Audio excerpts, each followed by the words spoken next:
Hello friends, welcome to Pebbles. நான் உங்கள் கோபி செட்டிப்பாளையம் சுதா. நம்ம இன்னைக்கு செய்ய போகிறது கோதுமை அல்வா. அதாவது கோதுமையில் நம்ம வந்து பால் எடுத்தும் செய்யலாம். இது வந்து என்னன்னா சப்பாத்தி மாவு நம்ம அதாவது நார்மலாக கோதுமை மாவு இருந்துச்சுன்னா ஒரே ஒரு கப் எடுத்துக்கலாம். இதுக்கு என்னென்ன அளவு அப்படிங்கிறத நான் உங்களுக்கு வீடியோவில் சொல்கிறேன். வாங்க வீடியோக்குள்ளே போகலாம். இதுக்கு தேவையானது என்னன்னா கோதுமை மாவு ஒரு கப் எடுத்துக்கலாம்.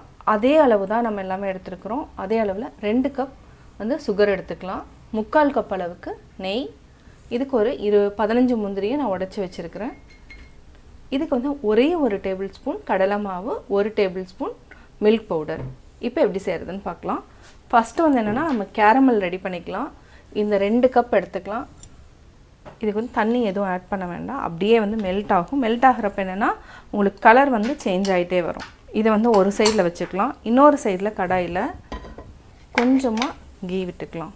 ஃபஸ்ட்டு 1 டேபிள் ஸ்பூன் அளவுக்கு கீ விட்டுக்கலாம். நெய் நல்லா உருகுனதுக்கப்புறம் முந்திரியை நம்ம வறுத்து எடுத்துக்கலாம். வறுத்து தனியாக எடுத்து வச்சுக்கலாம். பொன்னிறமானதுக்கப்புறம் நம்ம எடுத்துக்கலாம். இப்போ நம்ம இன்னும் கொஞ்சமாக நெய் விட்டுக்கலாம். நெய் விட்டுட்டு கோதுமை மாவை சிம்மில் வச்சுட்டு ஃப்ரை பண்ணிக்கலாம். இது கூடயே கடலை மாவும் ஆட் பண்ணிக்கலாம். இது வந்து பைண்டிங் ரொம்ப நல்லாயிருக்கும், அதுக்காக நம்ம கடலை மாவையும் ஆட் பண்ணியிருக்கிறோம். கொஞ்சம் கொஞ்சமாக நம்ம நெய் ஆட் பண்ணிக்கலாம். இது பச்சை வாசம் போகிற வரைக்கும் நல்லா வறுத்துக்கணும். நம்ம இன்னொரு சைடில் வந்து கேஸ் ஆன் பண்ணிக்கலாம், அதாவது கேரமல் ரெடி பண்ணிக்கலாம். இப்போ நல்லா ஸ்மெல் வர ஆரம்பிச்சிருச்சு. கோதுமை வந்து நல்லா வறுத்துட்டோம். இந்த ஸ்டேஜில் நம்ம மில்க் பவுடர் ஆட் பண்ணிக்கலாம். அதே மாதிரி கொஞ்சமாக கீயும் ஆட் பண்ணிக்கலாம். இந்த அல்வா வந்து என்னென்னா லைட்டாக வந்து என்னென்னா மில்க், அதாவது கொஞ்சம் பால்கோவா டேஸ்ட்டும் வரும். டேஸ்ட்டும் வந்து என்னென்னா நல்லாயிருக்கும். இப்போ என்னென்னா அளவு என்னென்னு பார்த்தீங்கன்னா, இப்போ கேஸ் ஆஃப் பண்ணிவிட்டு 2 டம்ளர் அளவுக்கு நம்ம தண்ணி விட்டு, அதாவது எந்த பவுலில் அளந்தோமோ அதே பவுலில் 2 டம்ளர் தண்ணி விட்டுக்கலாம்.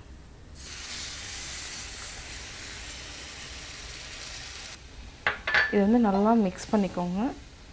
கட்டி இல்லாமல் ஆஃப் பண்ணிவிட்டு கரைச்சிட்டு அதுக்கப்புறம் நம்ம கேஸ் ஆன் பண்ணிக்கலாம். இந்த சைடு பார்த்திங்கன்னா இப்போ நல்லா மெல்ட் ஆகிட்டு இருக்குது, கேரமல் ரெடி ஆகிட்டு இருக்குது. நல்லா மிக்ஸ் பண்ணி விடுங்க. நம்ம தண்ணி ஆட் பண்ணோன்னா கேரமல் ஆகாது. அதனால் நம்ம எப்போவுமே என்னென்னா தண்ணி ஆட் பண்ணாமல் அப்படியே வச்சுட்டோன்னா இந்த மாதிரி ஆயிடும், வெல்லம் மாதிரி ஆகிடும். இது கரைஞ்சிருட்டோம். நம்ம உடனே வந்து என்னென்னா கேரமல் ஆட் பண்ணணுன்னா மாவு வந்து பச்சையாக இருந்தால் கூட வேகாது. அதனால் நம்ம எப்போவுமே என்னென்னா நல்லா வந்து வேக வச்சுட்டு அதுக்கப்புறம் நம்ம சுகர் ஆட் பண்ணணும். நல்லா மிக்ஸ் பண்ணிட்டோம். இந்த மாதிரி சுருண்டு வர ஆரம்பிக்கும். இன்னும் நம்ம கேஸ் ஆன் பண்ணல. கேரமல் ரெடி ஆயாச்சு. இப்போ நம்ம ஆஃப் பண்ணிக்கலாம்.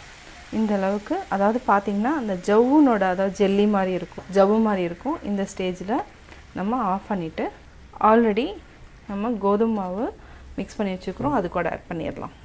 இப்போ நம்ம ஆட் பண்ணிக்கலாம். இப்போ நல்லா மிக்ஸ் பண்ணி விடுங்க. இதை நல்லா மிக்ஸ் பண்ணிவிட்டு நம்ம கேஸ் ஆன் பண்ணிக்கலாம். கேஸ் ஆன் பண்ணிவிட்டு இப்போ 1/2 டேபிள் ஸ்பூன் நெய் விட்டுக்கலாம். பார்த்திங்கன்னா ஒரே ஒரு கப்பு தான் நம்ம போட்டோம். பார்த்தோன்னா மினிமம் வந்து ஒரு 200 கிராம்ஸ் அளவுக்கு நம்மளுக்கு அல்வா கிடைக்கும். இன்னும் கொஞ்சம் நெய் இருக்குது, அதாவது நம்ம 3/4 கப் அளவுக்கு நெய் எடுத்துருந்தோம், அதையும் ஆட் பண்ணிக்கலாம். லாஸ்ட்டில் பார்த்திங்கன்னா அப்படியே வந்து நெய் வந்து ரிலீஸ் ஆகும். அது வரைக்கும் நம்ம அப்படியே வந்து சிம்மில் வச்சுட்டு மிக்ஸ் பண்ணிக்கலாம். நெய் பார்த்திங்கன்னா நல்லா பிரிஞ்சு வர ஆரம்பிச்சிருச்சு. இப்போ நம்ம ஆஃப் பண்ணிக்கலாம். அல்வா ரெடி ஆயாச்சு. ஃப்ரை பண்ணி வச்சுருக்கிற முந்திரியை நம்ம ஆட் பண்ணிக்கலாம். இது அப்படியே 1 நிமிஷம் வரைக்கும் நம்ம அப்படியே மிக்ஸ் பண்ணிகிட்டே இருக்கலாம். 1 நிமிஷம் ஆயிடுச்சு. இப்போ நம்ம ஆஃப் பண்ணிடலாம். வேறு பிளேட்டில் மாற்றிக்கலாம்.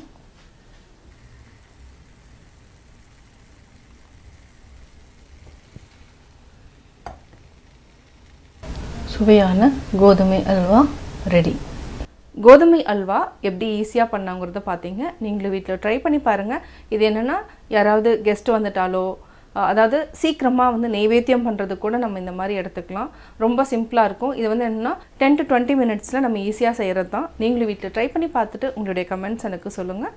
லைக் பண்ணுங்கள், ஷேர் பண்ணுங்கள், மறக்காமல் சப்ஸ்கிரைப் பண்ணுங்கள்.